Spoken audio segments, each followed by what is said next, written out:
To remind me, we should call. You remember Nisa Hardon? He moved to Great Neck, but I'm saying I should call him, but he takes care of.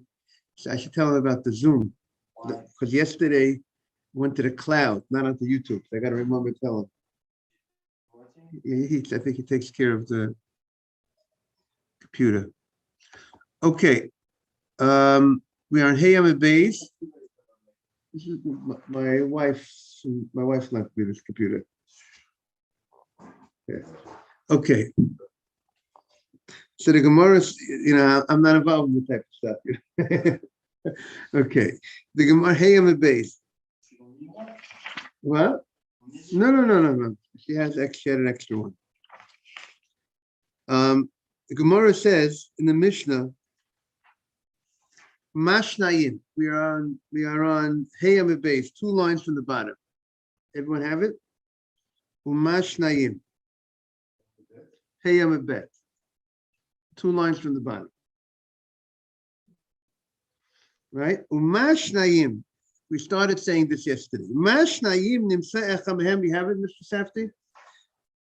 Mashnayim nimsa echa mehem korov posol idusam betela.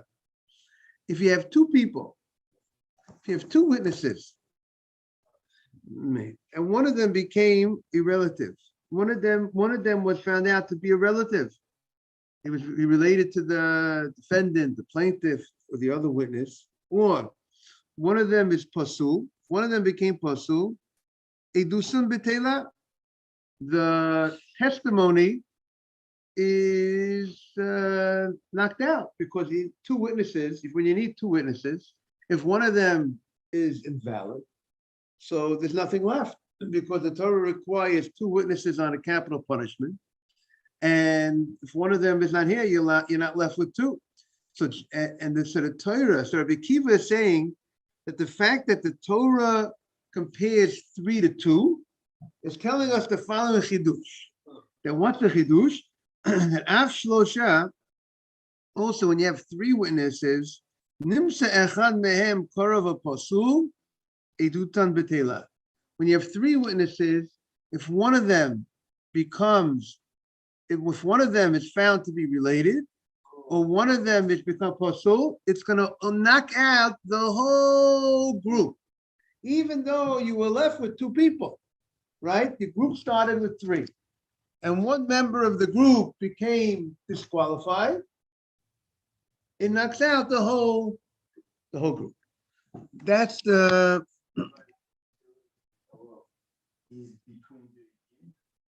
between the witnesses or the defendant or the plaintiff. They can't testify. So in the between the head and the guy. If 2 of the witnesses are brothers, we knock out the whole case. The whole case is invalid. So say if 3 people come to court and 2 of them are brothers, no good. We don't say, okay, that brother, we won't count that brother, but we'll count the other brother with the other guy. We don't do that. That's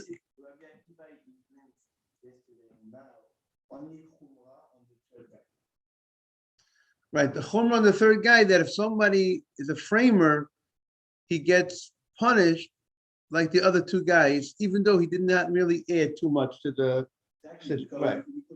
More than that, enough. But the 3rd one is just like a mixture, like you say, so it should be like the kula that the 3rd one don't receive. Right. So he's machmir over in that situation. He's machmir. Now, then the Gemara says, "Minayin afilu meya." So how do we know even 100? Meaning we said we compare 3 to 2, and if 2 are no good, if one becomes karov or pasul by the 2, it invalidates the other one. So too, if you have 3, if one of them becomes a karov or pasul, it will invalidate the other 2. What about if you have 100 witnesses, and then one of the 100 witnesses is to be found out to be a rel karov or pasul? How do we know that it will invalidate the whole group of 100? We only have a comparison of 3 to 2. That if you had 3 witnesses and one of them became a karov or pasul, it will invalidate the other 2. How do we know 100? That's the Gemara's question. The Gemara's question is, we have a hekesh. We have a comparison. The Torah compares a pishnayim or shlosha edim, pishnayim edim or shlosha edim yumatameh. Or yokum dava. The Torah says, the Torah connects 3 witnesses to 2 witnesses. Like the Gemara Mishnah said, why do you have to tell me 3? If 2 do the job, why do you tell me 3? So the Gemara said, and the Mishnah says, it's coming to teach us, we're comparing 3 witnesses to 2 witnesses. Whatever the law is by the 2 witnesses will be the law by 3 witnesses. Correct? And for what law Rabbi Akiva says, for different laws. One law Rabbi Akiva says is to be lenient. In what way? That if one of the 2 witnesses, same way, if 2 witnesses come to court and one of them is found to be related, it will knock out the other witness. The other witness has no power because he's left as 1 witness. So too, if you have 3 witnesses that come to court and one of them becomes is a relative or pasul, I'll knock out the other 2. Correct or not? But that chidush, that it knocks out the other 2, is only when you have 3. Because 3 is compared to 2. What about when you have 4 witnesses? And one of them becomes invalid. One's a karov. Will it not? How do you know that 4, and now you're left with 3? How do you know you don't trust the other 3? We know the Torah says when you had started with 3, and one of them becomes invalid, we don't accept the other 2. But you know, there's a rule, Ebo el chidusho. That's a chidush. Morning, Mr. Ajmi. Welcome back. It's a chidush. It's a chidush that if you have 3 and one becomes invalid, you say the other 2 are no good as well. But how do you know when you have 4 people and one becomes invalid that the other 3 are knocked out? You have 10 people, 100 people. How do you know that also this rule, if one of them becomes a related, it will knock out the other group, the rest of the group? 5b on the bottom, 5b7 on the bottom. Great. Just a reminder of the Birkat Torah. You already did it already? Say it again. Yes, we're going to bring Mr. Ajmi up to date. The bottom of the page. The Mishnah is now saying the Torah goes and says that if a person, if you have 2 witnesses or 3 witnesses, 2 or 3 witnesses does the deal. You don't need 10 people to witness, and 1 is not enough. Capital punishment. You need 2 or 3. So the Mishnah says, the Mishnah question, if the Torah tells us 2 does the deal, what do you need to tell me, or 3? I don't need to tell you 2 or 3. I just got to tell you 2 witnesses, and it's obvious, correct? So the Mishnah says that the Torah, by connecting 2 or 3, writing or 3, is teaching us a law of comparing the 3 witnesses to the 2 witnesses. Or sometimes you might learn 2 witnesses to 3 witnesses. It's comparing the 2, 2 to 3, 3 to 2. So if Akiva says, what is the comparison? Akiva says, this is the comparison. We have a concept, if one witness becomes invalid, you start with 2 witnesses, and then you start with 2 witnesses, and then you know what happens? You find out that one of the witnesses are related to, let's say, the defendant, the plaintiff. It disqualifies that witness. So if he disqualifies that witness, and you started with 2 witnesses, one becomes disqualified, you're left with nothing. The other one is not powerful enough. Now, what about if you start with 3 witnesses, and one of them is related? So what would you think? If I have 3 witnesses, one is related, so that guy is invalid, but I'm left with 2. I'm left with 2 witnesses. If I'm left with 2 witnesses, so you would think the witnesses have this power here. There's still enough witnesses to do the guy in, because I'm left with 2. So that's what Rabbi Akiva said. The Torah teaches us, compares 3 to 2, by saying by 2 or 3 witnesses, the matter becomes established. That just as like by 2 witnesses, if one of them is related, it disqualifies the rest. So too, if you have 3 witnesses and one of them is related to the other, is related, he will disqualify the other 2. We'll throw out. We can't hear you guys. Guys, you got to go home. We need a different group of guys. If you're part of a group and one member of the group is sour, an apple, not whatever reason why he's an apple. He could be sour apple because he's just related. Meaning to say he can't testify, we knock out the whole group. One not kosher witness, the other two are, right. Because they came, right, that's the chidush. Because they came as a group, so, I don't know if it's, I suggested, I don't know if it's, oh, very good. But how do you know this idea? Mr. Safdie, that's what you want to know. How do you know the idea that we look at 100 also like one group? Meaning to say, okay, that's how they know it from here. Maybe they sort the sources from here. And maybe in this sense. Because if you have a chidush that says, if 3 come and you're left with 2, we say we don't accept the other 2. But maybe it's a special law regarding 3. If 3 come, you don't accept the other 2. One area, and one in 18. But no. But how do we know? He saved the computer yesterday, Nick. But how do you know? How do you know if you start? How do you know if you have more than 3? Right? We have a rule when you have a chidush, when you're having novel, something that's not that you would not know, you limit the chidush. You limit the novelty. So if the Torah teaches us that if you start with 3, and if you have 3 and 1 is invalid, the other 2 are knocked out. So we would say maybe that's a special law that the Torah is teaching us, that if you have 3 and one of them is knocked out, we knock out the other 2. What about if you have 4? What about if you have 5? What about if you have 6? Maybe the Torah never told us that if one of them becomes disqualified, you'll knock out the rest of the group. The Torah tells us when you have 3 and you're only left with 2, it knocks out the rest. How do you know that there's no, as many people as come to the witness? Right, that's his question. So that's what the Mishnah is saying, Yaron. The fact that the Torah teaches us that if you have 3 and 1 is invalid, it knocks out the other 2, we would not know if you have more than 3 and you have 4 or you have 5. That's the that's the Mishnah's going to answer. You're saying the Mishnah's answer. Look at the Mishnah. Look at the bottom of the Mishnah. 2 lines from the bottom. Mashnayim. You have it? Everyone have it in the Gemara? In the art school, what line is it in Mashnayim? Everyone have it?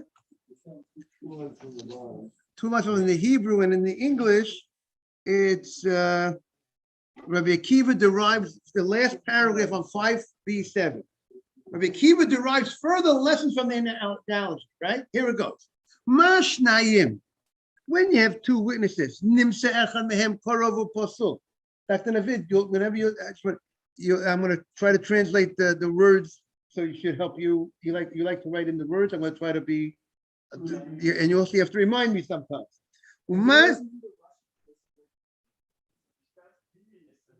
Maybe I'll do that after.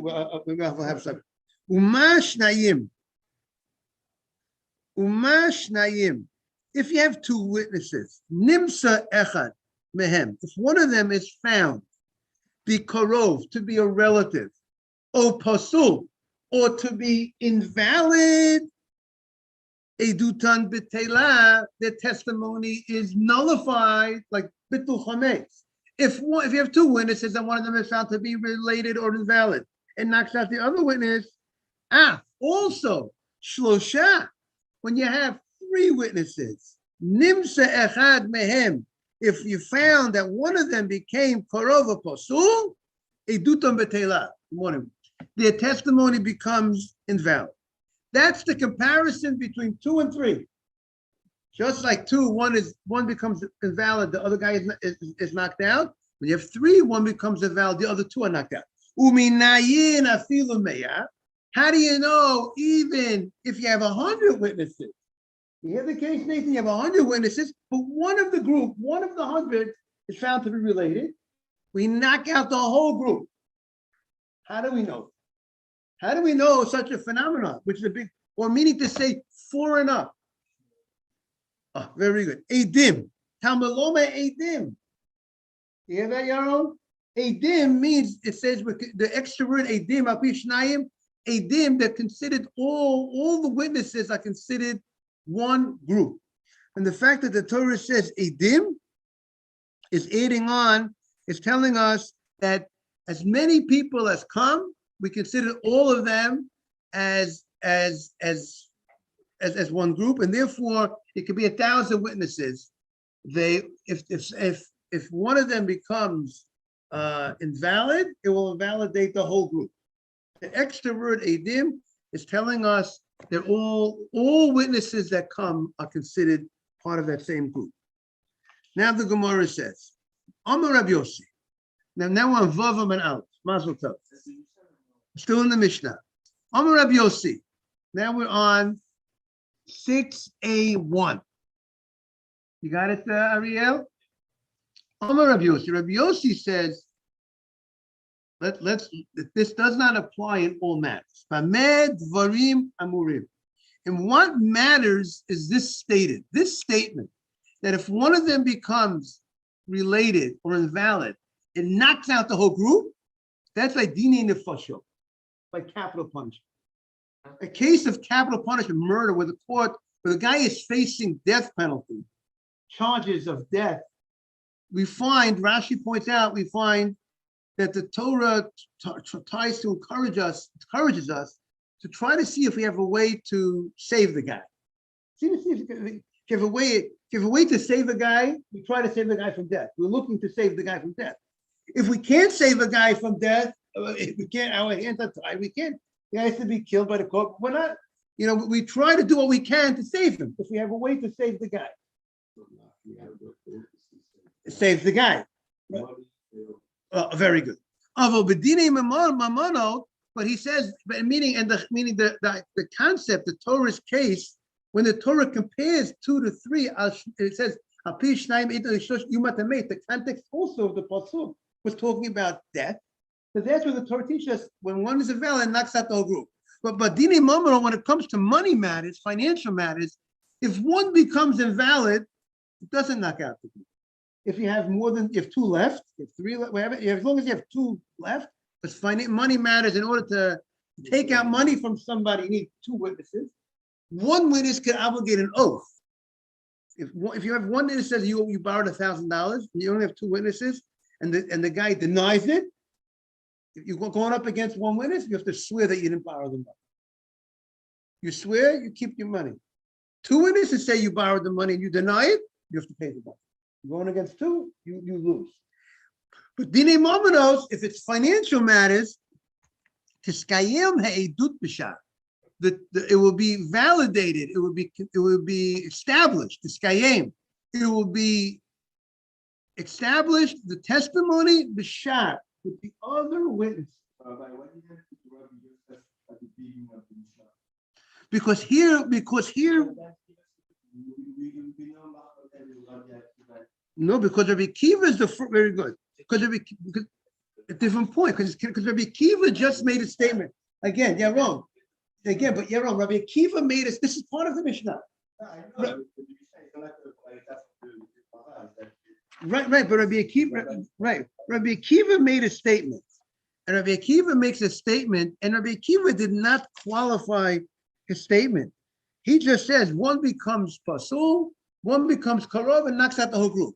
So because he made that statement, comes the next rabbi, Amar Rabbi Yossi, he needs to explain it. And by the way, the word, when you say the word Amar before the name of the rabbi, that indicates generally he's explaining something. If you say the name of the rabbi and then Omer, if you say Rebbe Omer, Rebbe says, I'm arguing on you. You say Omar Rebbe, he says to Rebbe, it means he's explaining. So Omar Rabbi Yossi. Rabbi Yossi is explaining, that the law that if one becomes invalid and knocks out the whole group is only by capital punishment, but not by money. Money matters, we got to, we're not, and also it seems, I saw that idea is that logically, if one becomes invalid, why should it knock out the 100 other witnesses? It's not something that logically we would say. So being that's not logically we would say, so we limit the chidush, we limit the novelty to where we found it said by capital punishment. We don't extend it to something which, sometimes you have the concept mamatzinu. The Torah tells us a law in case A, and we apply it somewhere else. That's one of the ways Right? The Torah doesn't tell you in all different cases certain law. You tell me in one case, you can learn out many times, you can compare. But you could say the Torah gave the precedent here and apply somewhere else. But if the precedent is something which is novel, that you would think that you could say maybe it's there, not over here, you're not going to say, wait, we found it over there, we'll find it over here.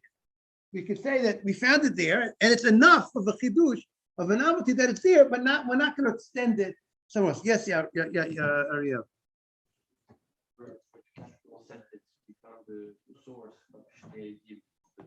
Right. Right. Because we also learn out, we have also sources for monetary, also two witnesses. But the law of the Torah telling us this law of Alpi Shnayim, let's say the pasuk of Alpi Shnayim Edim or Shlosha Edim Dumat Hamet. So that pasuk, good morning, where it's talking of, nice to see you, where the pasuk is teaching us this leniency that we're knocking out the whole case, is talking, let's say, by death. So therefore, since it's talking by death, so we can limit it to death, limit it to capital punishment cases. Okay.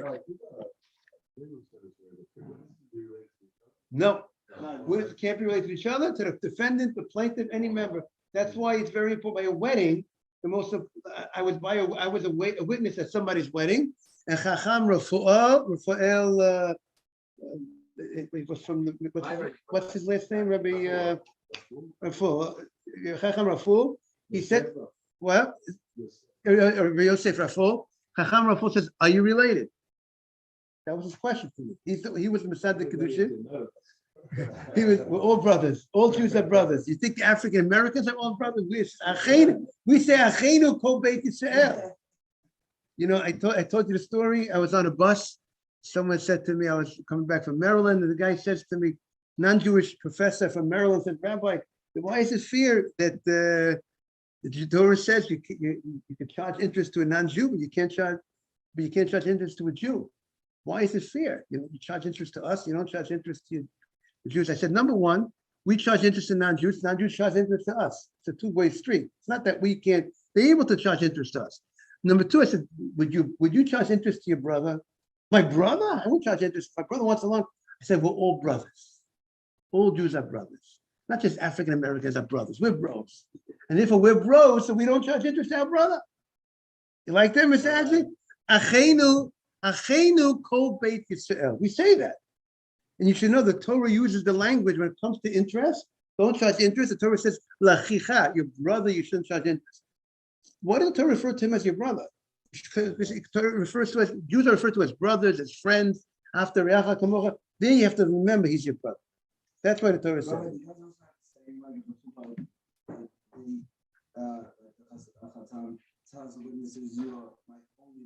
Very excellent. We're gonna see that because of our because Dr. Navid is saying beautiful. Many right because they're concerned because if we have brothers in the crowd, we have parents, relatives. If everybody's going to be a witness, we're going to get into that issue. Maybe that will invalidate the whole thing. So therefore, some people are concerned with that issue. We'll have to, and they say to the witnesses, "You are the two witnesses in exclusion of everybody else. Nobody else is a witness." Exactly, because they're avoiding this issue. But we'll come up with other ideas. Not everyone does that, so we have to try to see other approaches, right? But that's exactly one of the ideas to avoid this issue. Exactly, that shouldn't invalidate the story. So yes. So Rabbi Yossi says we do not learn the pasuk. I said to Ariel, the pasuk is talking about capital punishment, and therefore he says we're not going to learn money matters from capital punishment. We're not going to compare money in this aspect. We're not going to compare monetary, right, Mars? We're not going to compare monetary to capital punishment cases. And that's what he says. Want to say something? It's beautiful, right? But if it's monetary matters, you could validate, you could establish the testimony with the other witnesses. So if one witness is invalid, you have two other witnesses left, Use the other two witnesses to deal the monetary case if it's a monetary case. Now, Rebbe disagrees. Rebbe says we've had. Explain. You can't have like, okay, for these kind of cases, you could use two. For these kind of cases, you have to have three. We find differences. For instance, capital punishment cases, you need 23 judges. Monetary cases, you need 3 judges. One is 23, one is 3. There are differences in capital punishment cases and in monetary cases, and we understand stakes are different in capital punishment than in money, even though money is a big deal. And we gotta be, but here also, we want the witnesses to be accepted for his opinion, because we want things to happen. We don't want us to throw things out when it comes to monetary things. It's a question of money. Whose money is it? Throw things out, then the guy doesn't die. So exactly. So therefore, we're ready to throw it out by capital punishment, but we're not ready to throw it out by a monetary case. No, but if you have 3 witnesses and one of them is not going to be willing to throw it out, so you can make them to say you're a false witness, or No. Money, if there's 3 and one's bad, the case goes on. Case goes on. right, What does that mean? You will. Capital punishment, one's bad, they're all wrong, he's false. correct. So protect his life, but not when it comes to money, then you're gonna continue to try. Whose life are you really protecting? False witnesses here, or No. also the? No. We're protecting the life of the suspect. The suspect. We didn't get it. The witnesses are bad witnesses, there we go. Because like if one of them is bad and 24 of them are good, okay, they're all not considered. No, again, it's true. You're right. If one witness is bad, one is a framer, and the other 24 not. We don't kill anybody unless they're all framed. That's true. But here we're saying different point. We're saying we're not talking about framers now. For now, when we're moving away from framers, but we're talking about a case. Nobody's a framer. Okay. And as we said, no one's a framer here. But one became a relative, one became a pasul, or even if one became a framer, will knock out the whole testimony. But if it's a monetary case, one became invalid, we'll keep the other guys and we'll continue the trial, we'll continue the court, we'll continue the proceedings. Rebbe disagrees. There's a little aleph on top of the word Omer, which sounds like that might be the halacha, like Rebbe. Rebbe says, Echad dine mamonot, echad dine nefoshet. He says, no. This chidush of the Torah that's found by capital punishment applies both by capital punishment and by monetary matters. If someone's a witness on a monetary matter, and he's part of this group, and there's one member of the group that's knocked out, it will knock out the whole group. And now the Gemara is going to also explain how do we protect situations that we should have testimony. Rebbe, look at Rebbe Omer. Rebbe Omer, 3rd line in the Mishnah. Rebbe Omer. Exactly. He does it right. He argues Rabbi Yossi. He says there are comparisons, there are connections to monetary cases to capital punishment, and he understands that this law, that if one becomes invalid, it will knock out the whole group, applies to all different cases, whether it's capital punishment or whether it's monetary. Now, so the Mishnah now explains. Yeah, explain. They don't add anything new onto the case. The 2 first ones, they are the ones who made the statement, and the other people they just add. But again, but yet, if one of them becomes invalid, we'll not want Mr. Cohen. We're going to knock out the other guys. We still, even if the other number 3, number 4, number 5, even if they're not important, but they still, but they came, they're part of the group. They knock out everybody. They're knocking everybody else. What? Okay, so now the Mishnah continues. The Eimatai. When does this apply? Now comes Rebbe, and he says we're going to limit this chidush. The Eimatai. When does one witness, if he's found to be a relative or invalid, that he will knock out the whole case is Bisman Shehitru Behem. When the witness, that the relative, we know that he intended to be a witness. We need to know, or I don't know if I say the word, we need to know only when he intended to be a witness. If you saw something and you did not intend to be a witness, your viewing the action does not make you a witness. What makes you a witness is the intent to testify, to be a witness. What does that mean? Yes, what does that mean? You can say, okay, so you have two witnesses that intend to witness the law. Very clear. Right.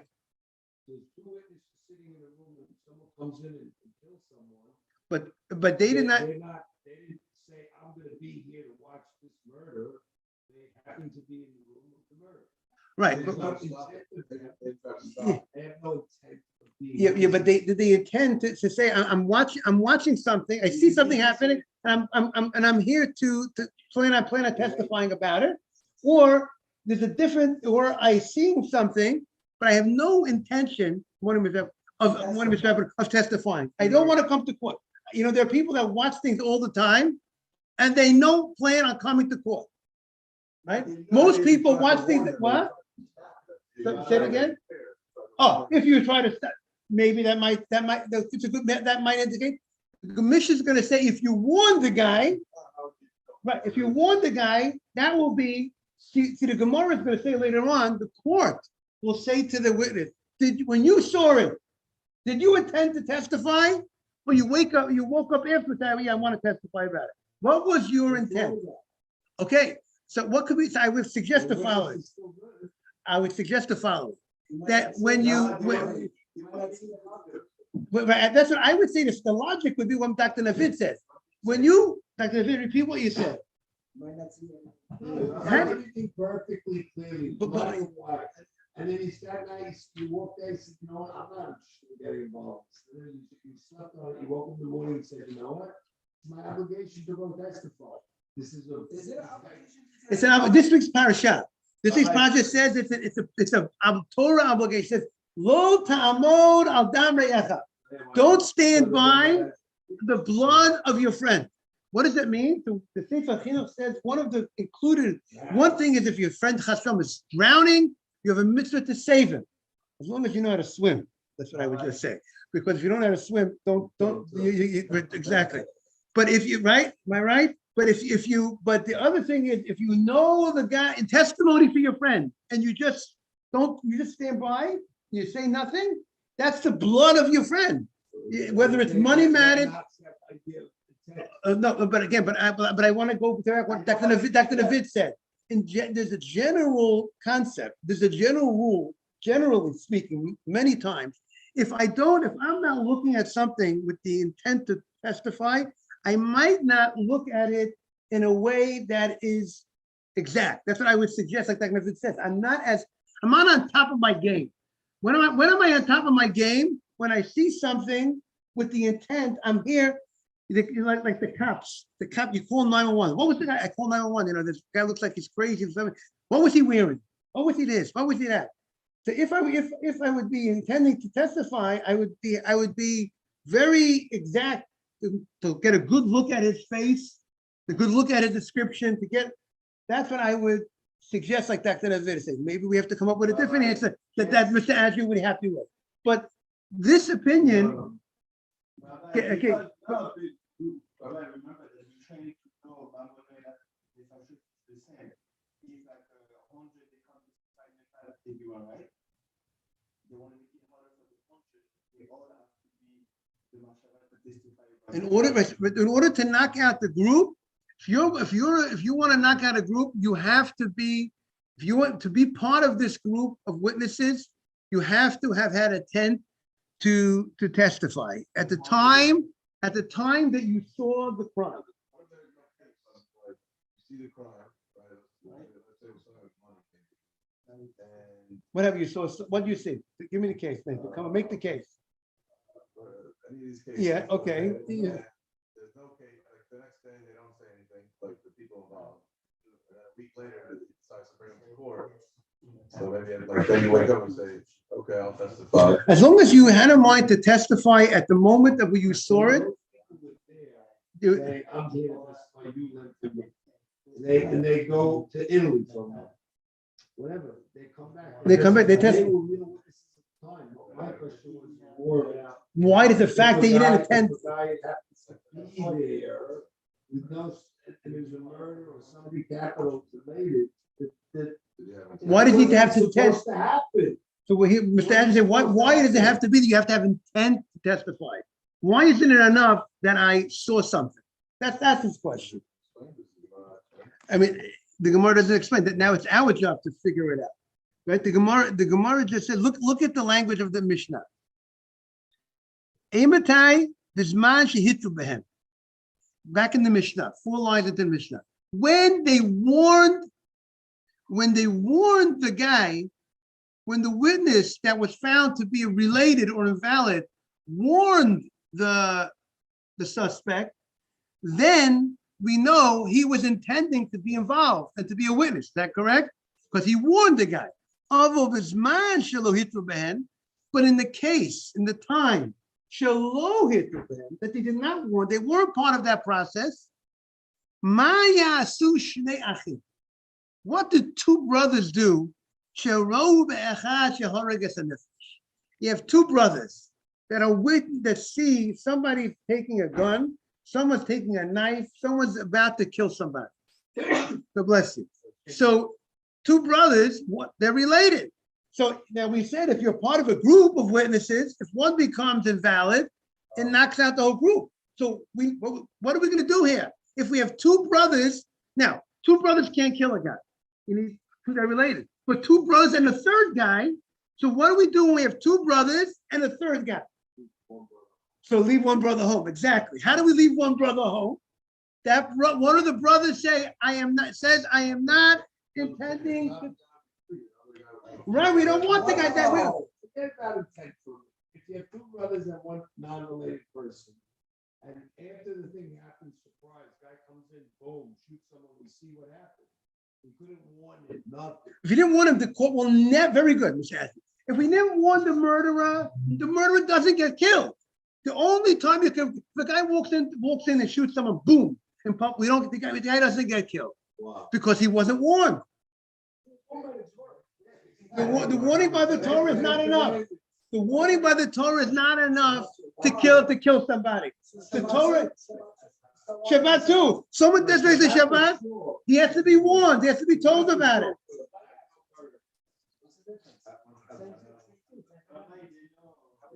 Okay, generally speaking, we have to see what? He has to be warned. Okay, Malkut to give a guy lashes. He has to be warned. Don't eat pork. You don't warn the guy, you don't get lashes eating pork. We have to see if we know the guy knows about it. We have to see if that will change. Okay, but in general, we have to see the different. But we have to. That's a different question. But in general, if a guy is not warned, he's not. You can't give a guy lashes. You can't give a guy capital punishment unless he's warned. That's therefore very rarely. One stranger is there, 1 unrelated party is there. Before anything happens, one guy's disqualified. Right, one guy said, I'm not intending to testify. But even the witnesses can't be relative. You can't have Moshe and Aaron. Moshe and Aaron, they want to testify, they want to be witnesses on a wedding. No good. So Nathan said, no. That's why you come to the class. That's why you come to the class. Therefore, like Nathan says very beautifully, Nathan says, the Torah says a relative can't, what? Right, exactly. Cannot. He has to have another person with him to be the witness. But I just want to say what Nathan says beautifully. The Torah says a relative can't be a witness. Generally, the relative can't be a witness because there's reason to suspect that perhaps he's not going to be impartial. Is that the right word? Because if you're related to one of the parties, you're not exactly, you know what I'm saying? But even if in a case when it's obvious that they'll be impartial, or they'll be 100% honest, but since many times a relative will not be that way, so therefore the Torah just says across the board, a relative can't testify. That's right, very good. There's halachas, exactly, very good, right. Obviously, certain levels of cousins are not I have to see, we stay away from it, but obviously, on a Torah level, what's called related, and I presume on a rabbinic level, is different, what we call the relative.